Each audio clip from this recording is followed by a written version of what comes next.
مونږ بیا دغه چې غوښ نوجوان نسل تباه دی ولې دا په مدرسه کې چې راغټېږي دا نوجوان نه دي دا نوجوان نسل نه دی دا خو نه تباه کېږي او قاریان شي هغه حافظان شي هغوی پټکي په سر کې هغوی ګیرې پرېږدي هغوی د مور او پلار ادب او احترام دا خو هم نوجوان دی که نه ولې نه تباه کېږي تربیت کې دي دا موږ نه چې تباه شو ځکه کور کې هغه ماحول نشته دی مخکې کور کې مشر سره موبایل نه و مخکې کور کې مشر چې کوم دی هغه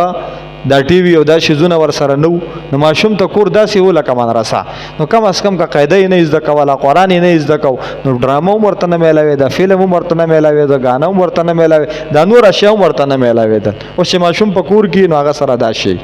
نو په کور کې هغه ته قرآن خو نه ښودلی کېږي نه هغه ته په کور کې نور څه تعلیم ورکولی کېږي هغه دغه شی ګوري نو چې ګوري په هغې کې مختلف اشیا دي هغه ذهنن خراب شي بار ته چې راوځي هغه اشیا او هغه عادات شروع کړي تاسو به کتلي وي بعضې وخت کې به د هلکانو سره واړه واړه تورې وي او دا به راوتي او دوی به یو بل په هغه تورو وهو دا شوټینګونه به یې کول دا به یې ولې کول دا به یې کور کې شپې یوه ډرامه کتله دا د ترکو یو ډرامه راغلی وه ارطغرل دا ډرامه سلطنت عثمانیې باندې یو ډرامه جوړه ده هغوی به دا تورې استعمالولې دلته به دا ماشومان رالل به چا به لتې اوچتې کړې وې چا سره به توره وه چا به څوک راپرځولی و چا به څوک به پې لاپاسه ناز و چا به د چا په مرۍ توره یخې وه هغه شیزونه به یې هلته وکتل ماشوم دا ډېر زیات نقش علي دی ډېر زیات د اشیا دا منقش کوي په خپل ذهن کې د ده په مخ کې چې څونه څه کېږي دی په خپل ذهن کې دا منقش کوي دې وجې نه رسول الله مبارک فرمایي چې د ماشوم مخې ته به بې پردګي نه کوئ ته به دا ګمانو کې دا ماشوم دی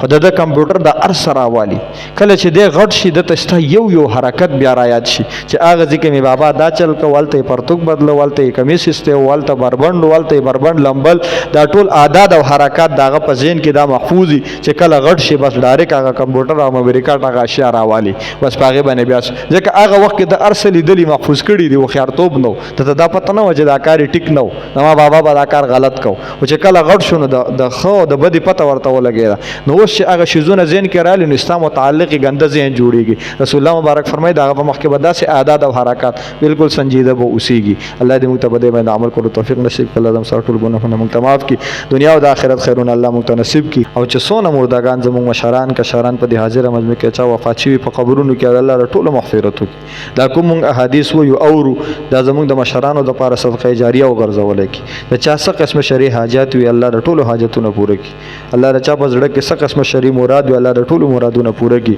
څونه بیماران دي الله شفا عاجله کامله مستمره دایمه ورته نصیب کړي کریم الله موږ ټول حاجتمند یو الله زموږ حاجتونه پوره کړي الله د ګناهونو نه مو بچ کړي الله د نفرتونو نه مو بچ کړي الله محبتونه راته نصیب کړي اتفاق او اتحاد راته نصیب کړي وصلی الله تعالی علی خیر خلق محمد و آله و صحبه اجمعین